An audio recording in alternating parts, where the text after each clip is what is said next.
Yeah. Blah.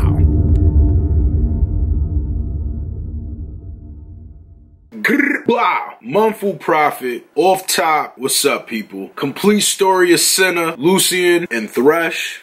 The complete story. I'm here for it, man. Necrit, I did their little reaction to the cinematic trailer. I thought it was dope, so I kind of want to learn more. Shout out to the homie, bro. With Senna hitting the live servers, we finally got all the stories surrounding Senna, Lucian, and Thresh. Word. So we are finally able to put together the entire story arc. And because you've been waiting for this for quite a while, let's have a look at the complete story of Lucian, Senna, and Thresh. This entire multi-layered story begins on the Blessed Isles. Of course, the story of this place remains unchanged. In the year 25 before Noxus, which I'm sure everyone knows because we had a look at the timeline last time, there was a king in an unnamed kingdom whose queen was poisoned by an assassin. Because nobody in the kingdom was able to help the queen, the king sent his loyal follower and a personal guard, Callista, into the world to find a cure. And while she was gone, the king appointed his general, Hecarim, as his new personal guard. After a while, Callista found out that the only place where people could help the queen were the hidden Blessed Isles. The issue was that the monks of the Blessed Isles told Callista that the queen was pretty much dead already, and that they can only help the living, so there was no point even bringing her here. Because of that, they asked Callista to not share the secrets of the Blessed Isles with anyone. But after Callista was pressured, she shared the secrets of the Blessed Isles with the king, while Hecarim... She playing both sides of the fence, bro. I don't like that. I don't like that. That's some corny ish, you heard? ...was watching. And so, the king brought his already rotting wife to the Blessed Isles, where the monks told the king the exact same thing they told Callista. The queen was dead, and they couldn't help her. Okay. But the king didn't believe them, and he ordered Hecarim's knights to slaughter everyone, including Callista.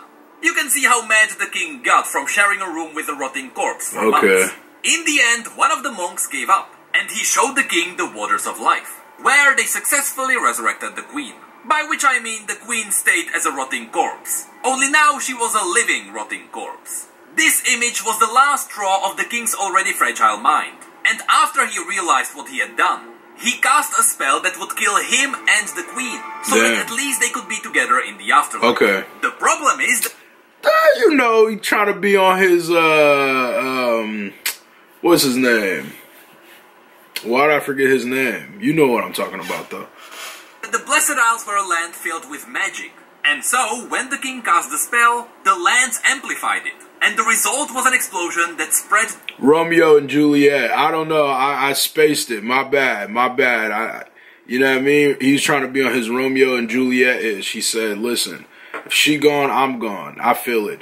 But it's dope getting into this story because I'm not going to lie, the Senna, that was one of my favorite ones. Like, all in all, that one was a really dope one. So it's dope to see, understanding more of the background of the character. The gift of the undeath. And this is where the real villain of this story comes in. Because Thresh was a sorcerer from the Blessed Isles. Okay. You can even see what he looked like as a human in Realms of Runeterra. Thresh was a warden of an order dedicated to gathering and protecting arcane knowledge. This was one of the reasons why the Blessed Isles were surrounded by protective pale mist. Because Thresh worked for the Order for many years, and because he was highly methodical, his master sent him to protect the most sacred collection of dangerous artifacts beneath Helya, the capital city of the Blessed Isles. But even though Thresh was well suited for such work, his brethren knew about his passion for cruelty. In fact, the reason why Thresh was sent into the deepest vaults of Helya was because there he would be safely separated from others. But on top of that, Thresh would never be able to get the recognition he thought he deserved. Over the years spent in darkness, Thresh turned bitter and jealous as he patrolled the empty halls with his lantern staff. His mental health became worse and worse, until the armies of the Ruined King arrived on the Blessed Isles.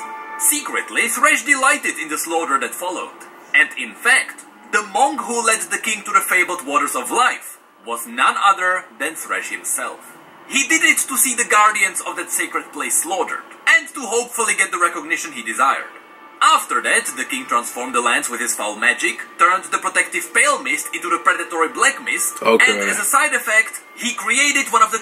See, I gotta pause right there. Now, this is why I like this is why I'm not even gonna say like at this point. This is why I love this League of Legends ish, right? I'm gonna tell you, because just this right now, obviously he's taking this picture from somewhere, but him describing this and seeing this color of, you know, the mist is ill, because that's the exact same color they use in the cinematics, which this could be a picture from the cinematics. I'm not exactly sure, but it's dope to see, like, it's like an audio book with just the most fire visuals. You know what I mean? Like, I don't know, man. I'm here for it. Cruelest beings of Runeterra. The villain of this story, the Chain Warden Thresh. And we've seen him. Ever since that day, the lantern staff that was Thresh's only companion was twisted into his own portable prison where he could store the tormented souls. None had ever escaped that prison.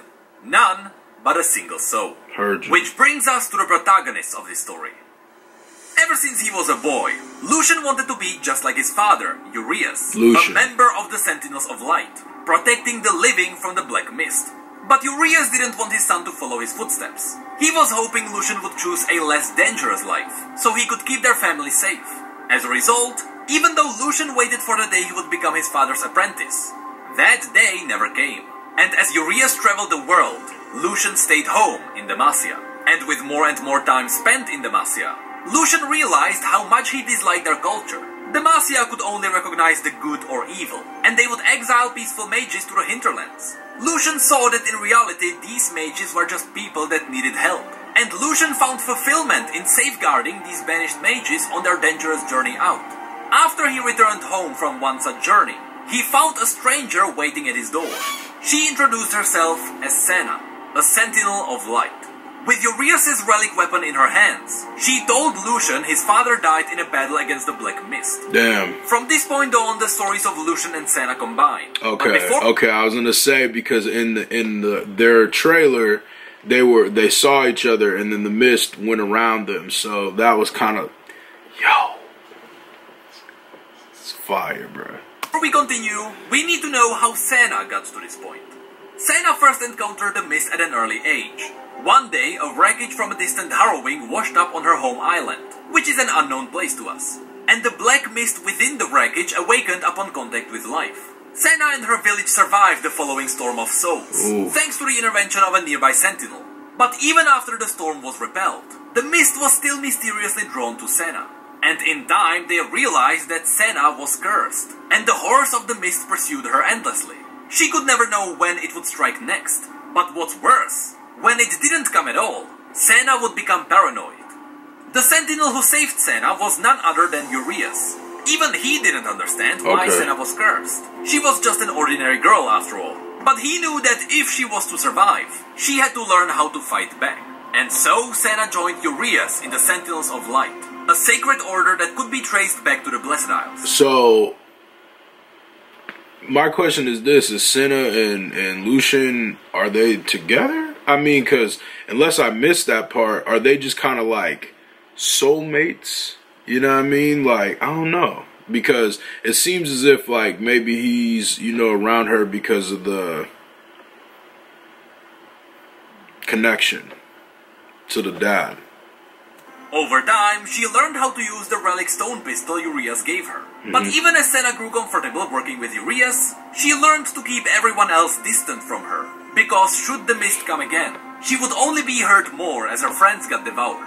What's worse, Senna could never stay in one place for long. She and Urias learned this the hard way, after people offered them shelter, only to find themselves trapped by the Black Mist. In the end, even Urias couldn't fight the mist forever, and after he died as well, Senna wasn't sure if she would ever let anyone get close again. Still, Senna sought out Urias' family in Demacia to tell them of his fate. There she met his son, Lucian, which brings us to the point at which the stories combine. After Senna explained what happened, Lucian realized that the woman in front of him had the life he always desired.